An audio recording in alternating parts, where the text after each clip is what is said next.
প্রিয় বন্ধুরা, একজন মহিলার কবর থেকে জান্নাতি সুঘ্রাণ ভেসে আসছিল। তার কবর যেন ঠান্ডা জান্নাতি বাগান মনে হচ্ছিল। মহিলাটি কি এমন কাজ করেছিলেন যার ফলে আল্লাহ তাআলা তাকে এত সম্মান দিলেন? জানতে হলে ভিডিওটি শেষ পর্যন্ত দেখতে থাকুন। প্রিয় দর্শক, এক বুজুর্গ ব্যক্তি তার সাথে ঘটে যাওয়া একটি ঘটনা বর্ণনা করেছেন। তিনি বলেন, একদিন আমি কবরস্থানে পা রাখতেই একটি চমৎকার সুগন্ধি এসে হৃদয় ভরিয়ে দিল। এত সুন্দর সুঘ্রাণ এর আগে কখনো পাইনি।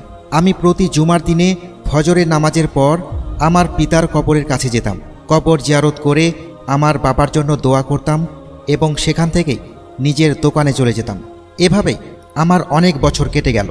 কিন্তু আজকে হঠাৎ কবরস্থানে আমি একটি অদ্ভুত সুন্দর সুগন্ধি অনুভব করছি, যা এর আগে কখনো পাইনি। এই সুগন্ধি এতটাই চমৎকার ছিল যে আমি অস্থির হয়ে পড়ি। এই সুগন্ধিটা কোনো মতেই দুনিয়ার কোনো সুগন্ধির মতো মনে হচ্ছিল না। যাই হোক, আমি আমার পিতার কবরের দিকে এগিয়ে গেলাম। আমি যখন তার কবরের কাছেই পৌঁছালাম, তখন দেখতে পেলাম আমার পিতার কবরের থেকে সামান্য দূরে একটি নতুন কবর খোঁড়া হয়েছে। তাজা ফুল এবং নতুন চাদর দেখে বোঝা যাচ্ছিল যে এই কবর নতুন করে খোঁড়া হয়েছে। এখানে নতুন কোনো মুর্দাকে দাফন করা হয়েছে। নতুন কবরটি দেখার পর আমার মধ্যে এমন অনুভূতির সৃষ্টি হলো যা আমি ভাষায় প্রকাশ করতে পারবো না।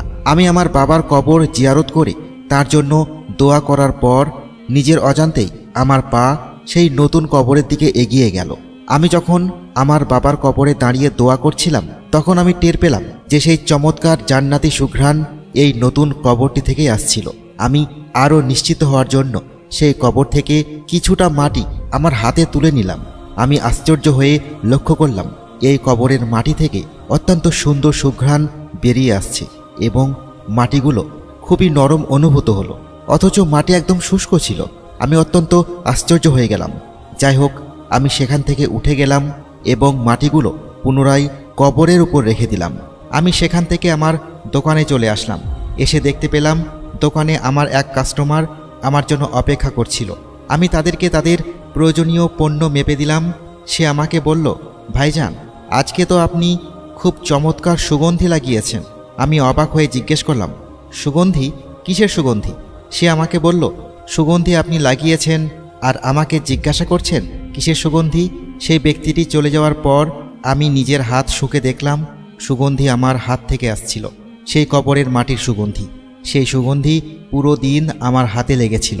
পরের দিন নিজের অজান্তেই আমার পা সেই কবরস্থানের দিকে হেঁটে চলল। আমি আমার বাবার কবর জিয়ারত করে তার জন্য দোয়া করার পর পুনরায় সেই কবরের কাছে গিয়ে দাঁড়ালাম। আমি ভাবতে লাগলাম, কতই না নেককার একজন বান্দা এই ব্যক্তি। কে সেই ব্যক্তি? তার কবরের মাটি এত নরম এবং এত সুগন্ধিময় কিভাবে হলো? এমন কি নেক আমল করেছিলেন এই ব্যক্তি যে তার কবর থেকে এত সুন্দর সুঘ্রাণ আসছে, যার কবরের মাটি স্পর্শ করার কারণে সারাদিন আমার হাত থেকে সুঘ্রাণ বের হচ্ছিল?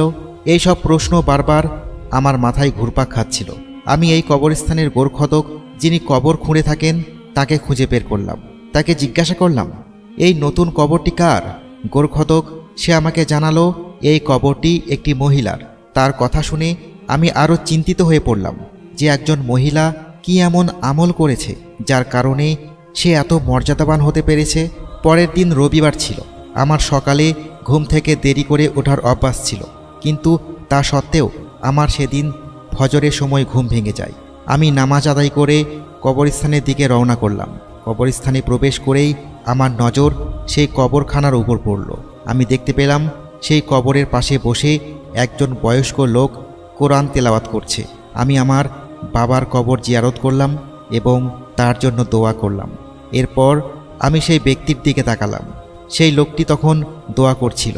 দোয়া শেষে লোকটি উঠে দাঁড়ালো এবং কবরস্থান থেকে বেরিয়ে যেতে উদ্যত হলো। আমি তার পিছু নিলাম।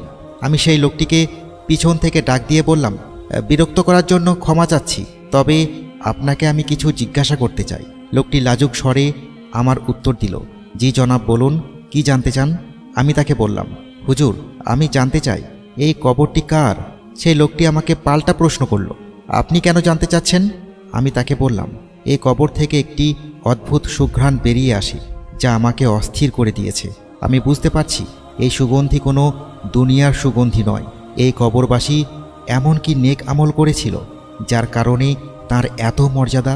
সেই ব্যক্তি বলল, এটা তো হবেই, কেননা এটি আমার প্রিয়তমা স্ত্রীর কবর।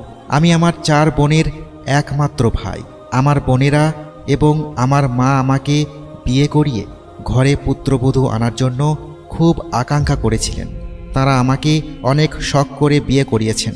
আমি বিয়ের প্রথম রাত্রিতে আমার স্ত্রীকে বলে দিয়েছি যে এই বিয়ে শুধুমাত্র আমার মা এবং বোনেদের খুশি করার জন্য করেছি। আসলে আমার একটি গোপন রোগ আছে, কিন্তু এই রোগের কথা আমি আমার মা এবং বোনেদেরকে বলতে পারবো না। তাই আমি স্বার্থপরের মতো তোমায় বিয়ে করে ফেলেছি। আমার স্ত্রী এই কথা শুনে আমার সাথে ওয়াদা করল সে আমার অসুখের কথা কাউকে জানাবে না। 30 বছর পর্যন্ত সে বিশ্বস্ততার সাথে আমার সংসার করেছে, আমার খেদমত করেছে, কিন্তু মৃত্যু পর্যন্ত সে তার ওয়াদা রক্ষা করেছে। আমার অসুখের কথা কাউকেই জানায়নি। তাহলে তুমি বলো, আল্লাহ তাআলা কেন তার কবরকে আরামদায়ক, ঠান্ডা এবং সুগন্ধিময় করে দিবেন না? প্রিয় মুসলিম ভাই ও বোনেরা, মানুষের গোপন কথা এক ধরনের আমানত, তাই অন্যের গোপন কথা গোপন রাখাই কল্যাণকর। আল্লাহ তাআলা আমাদেরকে অন্য মুসলিম ভাই ও বোনেদের গোপনীয় বিষয় হেফাজত করার তৌফিক দান করুন। আমিন।